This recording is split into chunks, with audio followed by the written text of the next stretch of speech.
Hello everyone, my name is Nikhil and welcome to the channel. आज का video SEBI grade A के notification के ऊपर है। सेबी ग्रेड ए जो है करेंटली इस देश की सबसे ज़्यादा सैलरी वाली नौकरियों में से एक है। ये उन कुछ नौकरियों में से एक है जिसमें 1 लाख से भी ऊपर आपकी सैलरी है। और ये जो एग्जामिनेशन है सेबी का, सैलरी तो 1 लाख है ही, साथ में इसके अंदर अगर आपको मैथ्स ऑलमोस्ट 0 भी आता है ना, एक छोटा सा 20 मार्क्स का आपका प्रीलिम्स में देना है, लेकिन उसका कोई वैल्यू नहीं है, कोई सेक्शन में कट ऑफ कुछ भी नहीं है, मैथ्स का कोई नामो निशानी नहीं है। अगर आपको मैथ्स नहीं आती है, 0 हो आप आराम से अप्लाई करना है इस फॉर्म को। मैथ्स नहीं आने वालों के लिए बहुत अच्छा फॉर्म है। तो आज के इस वीडियो में हम इसी के ऊपर डिटेल में देखने वाले हैं। मेरी थोड़ी तबीयत डाउन है, अभी काफ़ी दिनों से है, तो इसलिए वीडियोस भी कम आ रहे थे। आज भी वीडियो थोड़ा लो लगेगा क्योंकि तबीयत अभी भी डाउन है, बट ये नोटिफिकेशन आ गया था तो इसके बारे में बताना ज़रूरी था, तो इसीलिए वीडियो में हम सब कुछ देखने वाले हैं आज। तो चलिए सबसे पहले बता देता हूँ कि कौन कौन से पॉइंट्स के ऊपर हम डिस्कशन करने वाले हैं इस वीडियो में। तो सबसे पहले मैं बात करने वाला हूँ नोटिफिकेशन की डिटेल्स पे, जहाँ पे हम एलिजिबिलिटी क्राइटेरिया, एज वगैरह हर एक चीज़ को अच्छे से समझेंगे। सेकंड, हम उसके बाद बात करेंगे एग्जामिनेशन पैटर्न पे कि कौन कौन से प्रोसेस से गुजर के आपकी नौकरी लगने वाली है। थर्ड, हम बात करेंगे बुक्स आप ज़रूर देखना क्योंकि काफ़ी ज़्यादा कॉम्प्लिकेटेड पार्ट है बुक्स का। बुक्स ऐसे नॉर्मली किसी एक बुक से नहीं निकलती नौकरी, बहुत कॉम्प्लिकेशन है इसके अंदर। इसके बाद हम देखेंगे सिलेबस के बाद हम देखेंगे कट ऑफ, और उसके बाद प्रीवियस ईयर पेपर्स का आपको बता देता हूँ कि लिंक डिस्क्रिप्शन में अवेलेबल है, आप चाहो तो डाउनलोड कर सकते हो। तो इस वीडियो के नोटिफिकेशन को हम देखना शुरू करें उससे पहले मैं आपको बता देता हूँ कोर्स के बारे में और फ्री मॉक टेस्ट के बारे में। सबसे पहले तो पहला लिंक डिस्क्रिप्शन में अवेलेबल है, आप अपने आपको रजिस्टर करिए और सेबी ग्रेड ए का पेपर होता कैसे उसको देखने के लिए एक फ्री मॉक टेस्ट दे दीजिए। ये रही बात मॉक टेस्ट की। अब मैं आपको कोर्स के बारे में बता देता हूँ। बहुत ज़्यादा अच्छी सैलरी है और उतना ही कॉम्प्लिकेटेड एग्जाम है। बिना किसी कोचिंग के बहुत कम चांस है कि आप इस नौकरी को निकाल पाओ, क्योंकि जो इसका एग्जामिनेशन पैटर्न में आपको पता चलेगा काफ़ी कॉम्प्लिकेशंस है इसके अंदर। ऊपर से अगर आप बीटेक या फिर ऐसे नॉन कॉमर्स बैकग्राउंड से हो ना, तो बहुत सारे एग्जामिनेशन ऐसे देने हैं जिसमें आपको कॉमर्स की नॉलेज चाहिए। तो इसीलिए मैं यहाँ पे ऑलिव बोर्ड का कोर्स आपको रिकमेंड कर देता हूँ, जिसके अंदर टोटल 2 अलग अलग टाइप के कोर्सेज हैं। एक में आपके वीडियो क्लासेस कवर्ड है, एक में वीडियो क्लासेस कवर्ड नहीं है। जिसमें वीडियो क्लासेस कवर्ड नहीं है ना, उसके अंदर मैं कहूँगा कॉमर्स के स्टूडेंट उसको लें, और जो नॉन कॉमर्स के स्टूडेंट हैं वो वीडियो क्लासेस वाली थॉरो, जिसके अंदर सब कुछ दिया हुआ है, हर एक चीज़ कवर्ड है, वो कोर्स को सिलेक्ट करें। एक बार मैं आपको बता दूं इसके अंदर क्या क्या मिलने वाला है। तो आपको मॉक टेस्ट मिलने वाला है फेज़ 1 एग्जामिनेशन के दोनों पेपर के लिए, फेज़ 2 एग्जामिनेशन के पेपर्स के लिए आपको नोट्स मिलने वाले हैं, हर एक चीज़ मिलने वाली है प्रीलिम्स और मेंस के एग्जामिनेशन से रिलेटेड। अब मैं वीडियो क्लासेस वाले सेक्शन के बारे में बताता हूँ आपको। वहाँ पर आपको वीडियो लेक्चर मिलने वाला है, प्रीलिम्स का भी मेंस का भी, दोनों का पूरा थॉरो वीडियो लेक्चर मिलने वाला है हर एक टॉपिक का, क्योंकि इसके अंदर 7 ऐसे टॉपिक्स हैं जो कॉमर्स वाले स्टूडेंट के लिए, उन 7 के ऊपर आपको वहाँ पे लेक्चर मिल जाएगा। आपको स्ट्रेटजी डिस्कशन होंगे, जो भी स्ट्रेटजी आपके साथ टीचर्स मिलकर लाइव बनाएंगे, आपको लाइव क्लासेस भी मिलेंगी आपको, ठीक है। इसके बाद आपके प्रीवियस ईयर पेपर्स का एनालिसिस भी आपको होगा, हर एक चीज़ उसके अंदर कवर्ड होगा बेसिकली इस एग्जामिनेशन को क्रैक करने के लिए। लिंक डिस्क्रिप्शन में अवेलेबल है, जो भी सीरियस कैंडिडेट होंगे एक बार जरूर चेकआउट करना। तो चलिए अब हम नोटिफिकेशन के ऊपर आ जाते हैं। सबसे पहले बात कर लेते हैं डेट की। तो देखिए 5 जनवरी 2022 को इसका फॉर्म आउट हो चुका था और 24 जनवरी 2022 तक आप इसका फॉर्म अप्लाई कर सकते हो, और 20 फरवरी 2022 को इसका प्रीलिम्स एग्जामिनेशन होगा। मेंस एग्जामिनेशन आपका 20 मार्च से 3 अप्रैल के बीच में होगा। अब देख सकते हो जितनी जल्दी डेट लिखी है ना, उतनी जल्दी ये सच में एग्जामिनेशन कर के, अगर कोविड सिचुएशन ठीक रहा तो सच में निपटाता है, फटाक से ज्वाइनिंग कराता है। 2020 में आपकी ज्वाइनिंग भी करा देगा ये, और आपको 1 लाख रुपए सैलरी भी मिलने लगेगी। तो ठीक है, ये हो गया डेट के बाद। अब हम आते हैं एप्लीकेशन फ़ीस के ऊपर। एप्लीकेशन फ़ीस की बात करूँ तो जनरल, OBC, आपका EWS तीनों के लिए ही 1000 रुपये एप्लीकेशन फ़ीस है, और SC ST फिजिकली हैंडीकैप्ड के लिए 100 रुपये एप्लीकेशन फ़ीस है। तो ये हो गया एप्लीकेशन फ़ीस की बात। अब हम आ जाते हैं पोस्ट के ऊपर। पोस्ट की बात करूँ तो 120 आपके टोटल पोस्ट हैं यहाँ पे, जो कि 5 अलग अलग तरीके की नौकरियों में डिवाइडेड है। सबसे पहला है आपका general assistant manager general, 80 post. उसके बाद लीगल 16 पोस्ट। उसके बाद IT 14 पोस्ट, रिसर्च 7 पोस्ट, और ऑफिशियल लैंग्वेज 3 पोस्ट। इसमें ऑफिशियल लैंग्वेज वाला बहुत बेहतरीन है। एजुकेशन क्वालिफिकेशन में आपको बताऊंगा, इसके अंदर कट ऑफ सबसे कम जाता है, मतलब अगर आप इसका क्वालिफिकेशन पार कर पाओ तो बहुत अच्छी बात होगी। तो चलिए हम यहीं पे आ जाते हैं, बात कर लेते हैं एलिजिबिलिटी क्राइटेरिया के ऊपर। तो सबसे पहले हम एज की बात कर लेते हैं। तो एज की बात करूँ तो 18 से लेकर के 30 साल तक के लोग इस फॉर्म को अप्लाई कर सकते हैं। हमारा जो OBC के लिए 3 साल, SC ST के लिए 5 साल का रिलैक्सेशन है, वो यहाँ पर भी आपको मिलेगा। तो योगी एज की बात। अब हम आ जाते हैं एजुकेशन क्वालिफिकेशन के ऊपर। एजुकेशन क्वालिफिकेशन में आपको ये पॉइंट भी मैं क्लियर कर देता हूँ कि पूरे आप देश के नागरिक हो, कहीं से भी हो, आप अप्लाई कर सकते हो। पोस्टिंग भी आपके पूरी कंट्री में होगी, एग्जामिनेशन सेंटर भी आपके पूरे देश में अवेलेबल है, प्रीलिम्स और मेंस दोनों एग्जामिनेशन का। तो चलिए हम देखते हैं एजुकेशन क्वालिफिकेशन। एक पॉइंट मैं यहाँ पे और अच्छे से बता दूं कि अगर आप सिंपल ग्रेजुएट हो ना, अगर आपने नॉर्मल BA किया हुआ है, उसके बाद पोस्ट ग्रेजुएशन भी नहीं किया, कुछ भी नहीं किया, तो आप इनमें से किसी पोस्ट के लिए अप्लाई नहीं कर सकते। आपका टाइम वेस्ट ना हो इसलिए मैं स्टार्टिंग में बताता हूँ। हालांकि आप एक बार देख लो एजुकेशन क्वालिफिकेशन, हो सकता है कहीं आप फिट हो रहे हो, आपको लग रहा हो आप नॉर्मल है लेकिन नॉर्मल ना हो। ठीक है, तो चलिए सबसे पहले एजुकेशन क्वालिफिकेशन देखते हैं जनरल पोस्ट का, जो कि 80 पोस्ट है हमारी टोटल। इसके अंदर कोई भी मास्टर डिग्री वाला स्टूडेंट अप्लाई कर सकता है। और अगर आपके पास मास्टर डिग्री नहीं है लेकिन आपने बैचलर डिग्री है आपके पास लॉ में या फिर इंजीनियरिंग में, या फिर आप चार्टर्ड अकाउंटेंट हो, कंपनी सेक्रेटरीट हो, कॉस्ट एंड वर्क अकाउंटेंट हो, या फिर CFA हो, इनमें से आप अगर कुछ भी हो तो आप इस फॉर्म को अप्लाई कर सकते हो। इतने मूर्ख है ना, ये पोस्ट है वैसे कॉमर्स वालों के लिए। यहाँ पे बीटेक को क्यों दिया हुआ है मुझे नहीं समझ में आ रहा। इसके अंदर बीकॉम या फिर बीकॉम ऑनर्स या फिर बीकॉम वाले जितने भी होते हैं बेसिकली कॉमर्स के जितने भी ग्रेजुएट्स, उनको स्पेशली देना चाहिए था लेकिन नहीं दिया। बहुत बड़ी मूर्खता वाली बात बोलूँगा मैं, लेकिन खैर जो भी एजुकेशन क्वालिफिकेशन ये है, यानी मतलब ग्रेजुएशन और मास्टर किसी भी फील्ड में क्या अप्लाई कर सकते हो। कोई परसेंटेज का रिक्वायरमेंट यहाँ पे किसी भी पोस्ट में, पाँचों के पाँचों पोस्ट की बात बता दूँ आपको, परसेंटेज का कोई रिक्वायरमेंट नहीं है। कितने भी परसेंटेज आए हो आप अप्लाई कर सकते हो। पाँचों के पाँचों पोस्ट के लिए कुछ चीज़ें क्लियर कर रहा हूँ। फाइनल ईयर के स्टूडेंट अप्लाई नहीं कर सकते हैं यहाँ पे किसी भी पोस्ट में। थर्ड, अगर आपके परसेंटेज 33.33 आए हो चाहे 99 आए हो, कोई फ़र्क नहीं पड़ता, आप अप्लाई कर सकते हो। फोर्थ, करस्पॉन्डेंस के जो स्टूडेंट हैं जिन्होंने अपना पत्राचार से कंप्लीट किया ग्रेजुएशन या फिर मास्टर डिग्री, वो भी अप्लाई कर सकते हैं। यहाँ पर और कोई एक्स्ट्रा रिक्वायरमेंट नहीं है, जो आप अपने मन से कहानी नहीं बनाए, जितना बोलूँगा उतना ही है।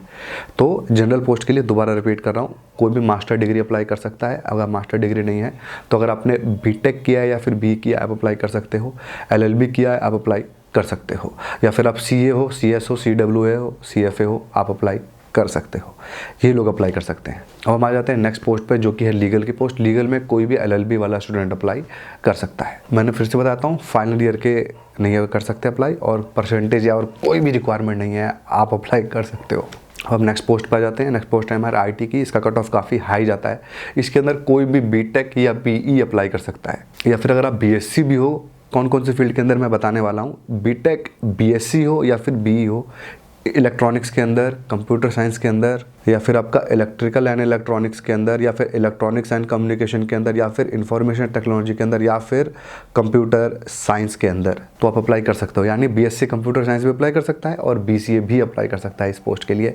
बहुत बेहतरीन बात है ये। अगर आपके पास इनमें से कुछ नहीं है लेकिन आपके पास मास्टर डिग्री है कंप्यूटर साइंस के अंदर, मतलब ग्रेजुएशन में क्या किया वो फ़र्क नहीं पड़ता, लेकिन मास्टर डिग्री 2 साल की है कंप्यूटर साइंस के अंदर, आप अप्लाई कर सकते हो। यानी MCA हो तो आप अप्लाई कर सकते हो। तो ये है IT की क्वालिफिकेशन रिक्वायरमेंट। जो मैंने आपको लास्ट में PG बताया ना 2 साल का, उसमें कंप्यूटर साइंस के अलावा अगर आप IT में भी हो पोस्ट ग्रेजुएट तो आप अप्लाई कर सकते हो।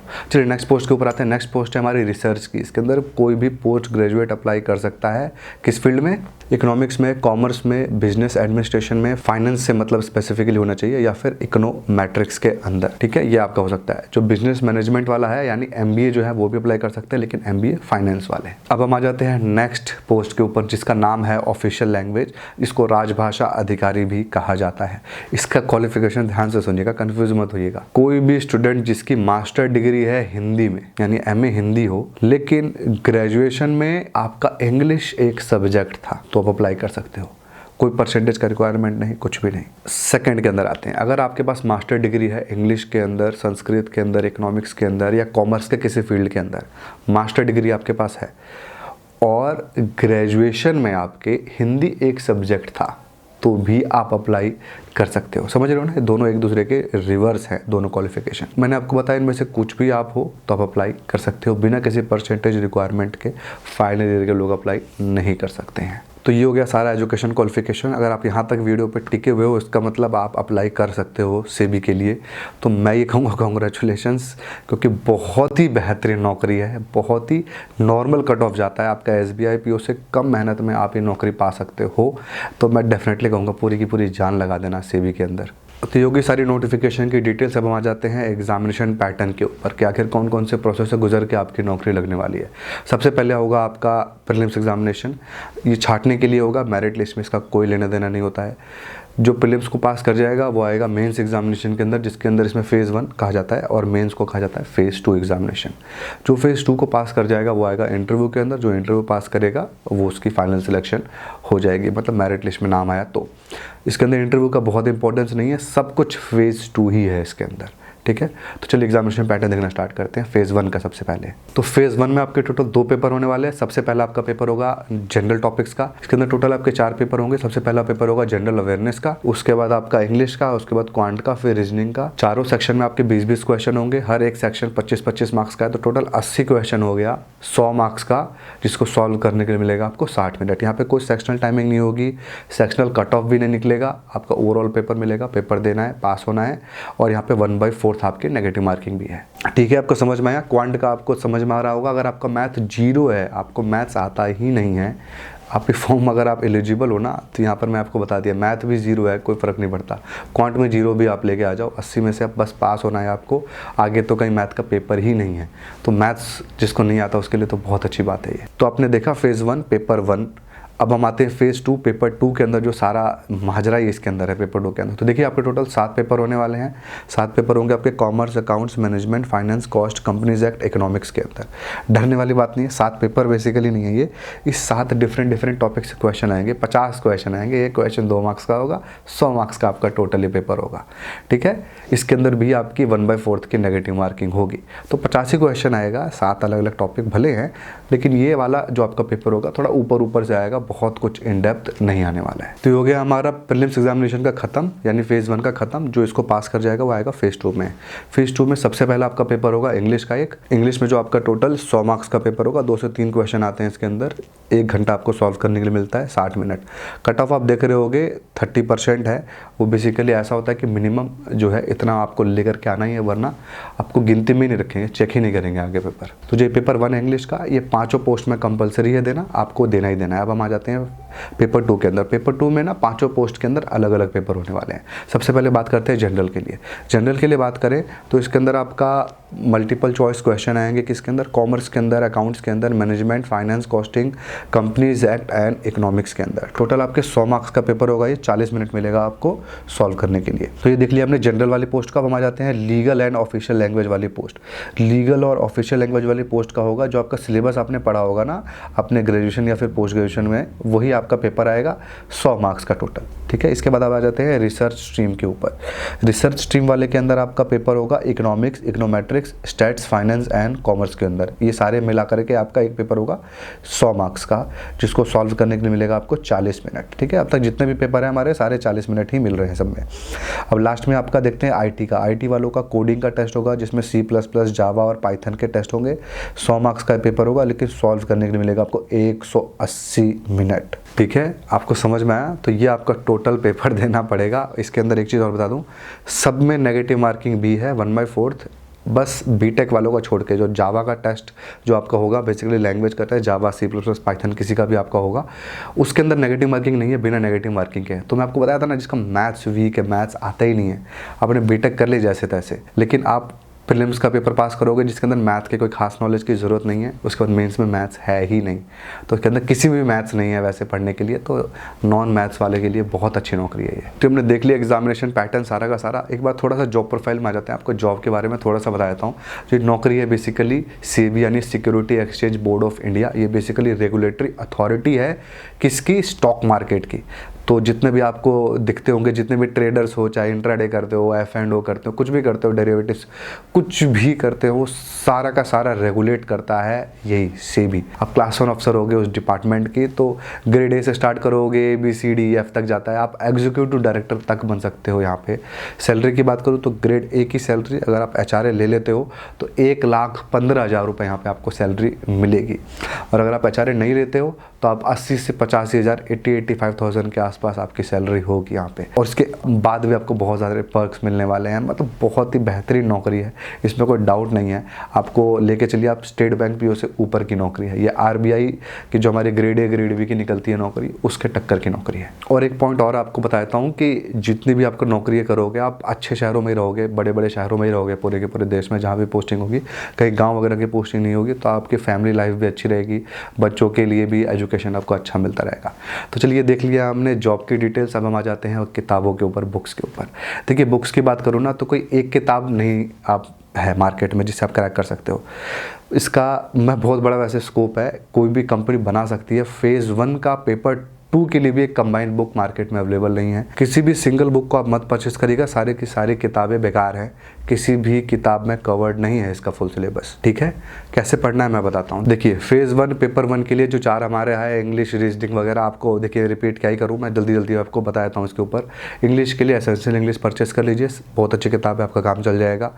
क्वांट के लिए राजेश वर्मा की फास्ट ट्रैक अर्थमेटिक परचेस कर लीजिए, काम चल जाएगा। नहीं भी करोगे तो क्योंकि आपका मैथ अगर वीक है मत करो, फर्क नहीं पड़ता यहाँ पे। ठीक है, इसके बाद रीजनिंग की बात करूँ, वर्बल नॉन वर्बल रीजनिंग की बुक परचेस कर लीजिए, एहसान पब्लिकेशन की, काम चल जाएगा। इसके बाद जनरल अवेयरनेस की बात करूँ तो इसके अंदर बैंकिंग अवेयरनेस की आप किताब ले लीजिए, आपका काम चल जाएगा। इसके बाद करंट अफेयर्स भी आपको पढ़ना पड़ेगा, तो करंट अफेयर्स और बैंकिंग अवेयरनेस की बुक से आपका काम चल जाएगा। ये हो गया पेपर 1 की बात। पेपर 1 निकालना बहुत ईजी है, कोई बड़ी बात नहीं है। पेपर 2 अब आते हैं, जो 7 अलग अलग टॉपिक्स है वो कैसे कवर करें। देखिए जो ये सातों के सातों टॉपिक है ना, ये बहुत ही नॉर्मल लेवल पे आएंगे फेज़ 1 के अंदर। फेज़ 2 में जो लोग जनरल टॉपिक सिलेक्ट करेंगे वहाँ पर असली पेपर होगा, वहाँ पर आपको थोड़ा पढ़ना पड़ेगा। फेज़ 1 के अंदर जो आपको पढ़ना पड़ेगा ना, वो सारा का सारा आप एनसीईआरटी से ऑलमोस्ट कवर कर सकते हो। अगर आप किसी भी 12th कॉमर्स की एनसीईआरटी परचेस करते हो, जिसके अंदर आपका बिजनेस मैनेजमेंट की किताब आप ले लीजिए, अकाउंट्स की किताब ले लीजिए, तो एनसीईआरटी से आपका बेसिक भी क्लियर हो जाएगा और आपको चीज़ें समझ में भी आएंगी। तो मैं जो कहूँगा, इकोनॉमिक्स हो कुछ भी हो, सारा का सारा आप 12th का उठा लीजिए एनसीईआरटी। लेकिन ज़्यादा पढ़ने का टाइम नहीं है, कम का टाइम है, तो कैसे करेंगे काम। तो सबसे अच्छा और आसान तरीका है, आपके आसपास अगर कोई भी सीए स्टूडेंट है तो आप उसके पास जाइए, उसके पास किताबें पढ़ोगे, बोलना बॉस 1 महीने के लिए मुझे अपनी बस किताबें दे दो। अगर वो आईपीसीसी का स्टूडेंट है या फिर इंटरमीडिएट का स्टूडेंट है, उसके पास जो किताबें होंगी वो तब के फेज़ 2 में भी काम आ जाएंगी। सीपीटी की भी आप उनका इकोनॉमिक्स उठा लो, अकाउंट्स के बुक उठा लो, वो आपका काम चल जाएगा, यहाँ पे पूरा का काम चल जाएगा। जो आप 12th पास भी होगा ना आसपास कोई, तो उससे आप बुक ले लोगे सीए वाले स्टूडेंट से, तो काम चल जाएगा। सीए वाले स्टूडेंट के पास कोचिंग मटेरियल भी होता है, तो कोचिंग मटेरियल अगर आप उठा लेते हो उनके पास से, तो आपका काम चल जाएगा। जो कॉस्टिंग और कंपनीज एक्ट की जो इसके अंदर बुक्स है ना, वो आपको स्पेशली आईपीसीसी वाला या फिर आईपीसी या फिर इंटरमीडिएट वाला जो सीए का स्टूडेंट होगा, उसकी किताब आप उठाना और बेसिक पढ़ना, क्वेश्चन में सॉल्व करने लगना। बेसिक चीज़ें आपको समझनी है, बस एक बार पूछ लेना भाई थोड़ा सा बता दे ओवरव्यू क्या है, क्या होता है बेसिकली कॉस्ट अकाउंटिंग। उसके बाद आप कॉस्ट अकाउंटिंग मैं ही आपको बताता हूँ थोड़ा सा क्या होता है। बेसिकली कोई भी कंपनी है सपोज, तो पेंसिल बना रही है, तो जो पेंसिल आप बना रही है 1 करोड़ पेंसिल बना दिया, तो पता क्या चलेगा एक पेंसिल का रेट क्या है, तो कॉस्ट अकाउंटेंट ही उसका रेट निकालता है। सारी चीज़ों को जोड़ जाड़ के कर कुरा करके एक पेंसिल का क्या कॉस्ट बनता है, तो वो कॉस्ट अकाउंटिंग है बेसिकली। ठीक है, कंपनीज एक्ट हो वो भी आपको सीए स्टूडेंट का नोट्स या फिर बुक से आपका काम चलेगा, और आपका इकोनॉमिक्स हो वो भी आपका काम चलेगा। इसके अलावा सीए स्टूडेंट नहीं है आसपास, लेकिन कॉमर्स स्टूडेंट है आसपास जो कि बीकॉम कर रहा है, तो उसकी किताबें भी यहाँ पर एग्जैक्टली आपकी काम आ जाएंगी। कॉस्ट अकाउंटिंग उसके अंदर भी पढ़ना, हर एक चीज़ पढ़नी है। हो सकता है बीकॉम के 2nd ईयर में 3rd ईयर में हो, लेकिन वो पढ़नी तो है। तो अगर कोई बीकॉम ग्रेजुएट भी है आसपास, तो आप उसकी किताब उठाओ। ये मैं बेस्ट चीज़ें बता रहा हूँ, एक एक किताब अगर मैं आपको आगे बताऊँगा अभी थोड़ा सा, लेकिन ये चीज़ आप कर लेते हो तो आपका काम चल जाएगा। चलिए इसमें से आप कुछ नहीं कर पा रहे हो तो क्या करोगे। तो देखिए अकाउंट्स के लिए टीएस ग्रिवाल की आप किताब परचेस कर लीजिए, बहुत अच्छी किताब है, आपका काम चल जाएगा। ठीक है, ऊपर से पढ़ना है, अंदर इन डेप्थ नहीं पढ़ना है। इसके अलावा फाइनेंस एंड कॉस्ट अकाउंटिंग की कंबाइंड किताब आती है बीकॉम के लिए, financial management and cost accounting करके किताब आती है, आप वो परचेस कर लीजिए। मैं उसकी फ़ोटो यहाँ डिस्प्ले कर दूंगा, लिंक भी डिस्क्रिप्शन में दे दूंगा। वैसे लोकल स्टोर पर आपको मिल जाएगी, आप वो परचेस कर लीजिए। क्वेश्चन सॉल्व नहीं कर रहे, ऊपर से चीज़ें पढ़नी है। अब बच्चा मैनेजमेंट, कंपनीज एक्ट और इकोनॉमिक्स। इकोनॉमिक्स के लिए जो मैं बुक आपको बताता हूँ, दीपाश्री की किताब आती है, एक सर्च कर लेना, बहुत अच्छी किताब है, काम चल जाएगा। दीपाश्री की फर्स्ट एडिशन लेना उठा करके, उससे इन डेप्थ मत पढ़ना, मैक्रो माइक्रो के अंदर मत घुस जाना, बस ऊपर से पढ़नी है दीपाश्री की किताब। अब हम आ जाते हैं कंपनीज एक्ट के ऊपर और मैनेजमेंट, 2 टॉपिक है।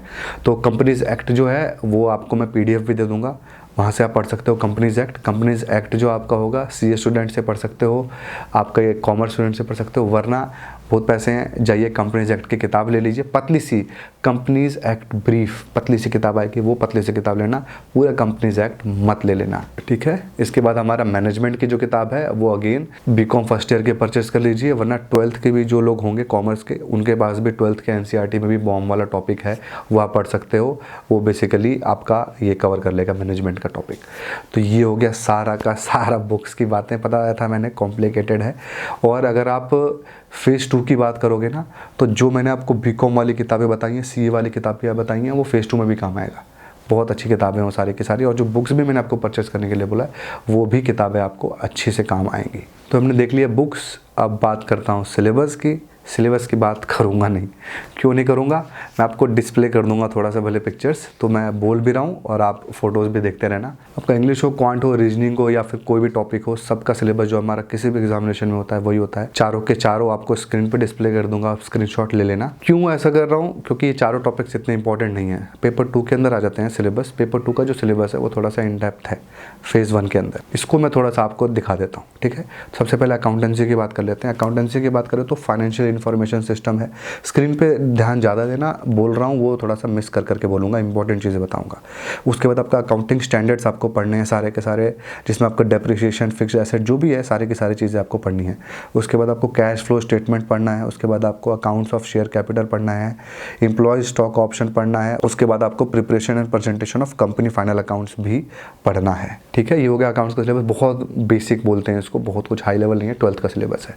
इसके बाद आते हैं मैनेजमेंट के ऊपर। मैनेजमेंट की बात करूँ तो आपका मैनेजमेंट का जो नॉर्मल हमारा स्कोप और नेचर है वो है, रोल ऑफ मैनेजर पढ़ना है, लीडरशिप स्टाइल पढ़ना है, एचआर का पढ़ना है, उसके बाद मोटिवेशन मोराल का पढ़ना है, उसके बाद कम्युनिकेशन के ऊपर पूरी 5-7 चीज़ें हैं वो पढ़नी है कम्युनिकेशन टॉपिक के ऊपर, ठीक है। इसके बाद हम फाइनेंस के टॉपिक पे जाते हैं। फाइनेंस के अंदर बेसिकली आपको स्टॉक मार्केट के बारे में थोड़ा सा नॉलेज होना चाहिए, रोल एंड फंक्शन पता होना चाहिए सेबी का आपको। उसके बाद आपको प्राइमरी सेकेंडरी मार्केट जो भी होता है, फॉरेक्स मनी होता है आपका, डेरिवेटिव्स होते हैं, सब कुछ है, सब आपको कवर होना चाहिए। कमोडिटीज़ के बारे में पता होना चाहिए। उसके बाद हमारे जो जनरल टॉपिक है बेसिक ऑफ डेरिवेटिव्स वो आपको पता होना चाहिए। Recent development in financial sector पता होना चाहिए।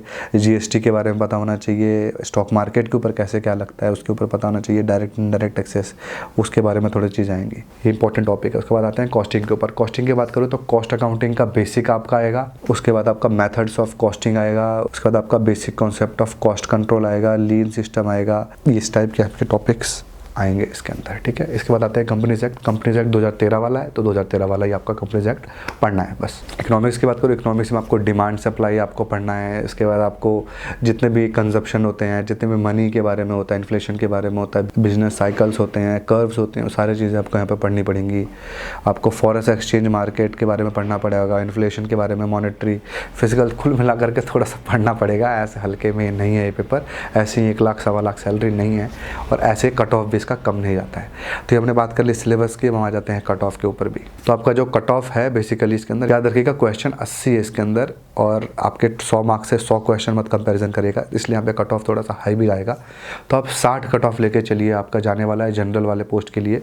अब IT वाला पोस्ट भी यही कट ऑफ जाएगा। जो आपका राजभाषा अधिकारी है उसका कट ऑफ कम जाएगा, 52, 53 भी जा सकता है, 55 तक मेरे को लग रहा है, 52 से 55 के बीच में उसका कट ऑफ जाएगा। 3 पोस्ट है ना, फिर भी बहुत कम कट ऑफ जाएगा उसका, मुझे पता है। तो देख सकते हो आप, कट ऑफ का भी है, प्रीवियस ईयर पेपर्स का मैंने आपको बता दिया, लिंक डिस्क्रिप्शन में अवेलेबल है, आप चाहो तो डाउनलोड कर सकते हो। तो बस यही था आज के वीडियो में। आई होप आपको इस वीडियो से फ़ायदा मिला होगा। अगर आपको इस वीडियो से फ़ायदा मिला तो आप इस वीडियो को लाइक ज़रूर करें, कमेंट करें अपने राउट को, और अगर आपको ऐसे और वीडियो देखने होंगे तो आप मेरे चैनल को भी सब्सक्राइब करें। Thank you.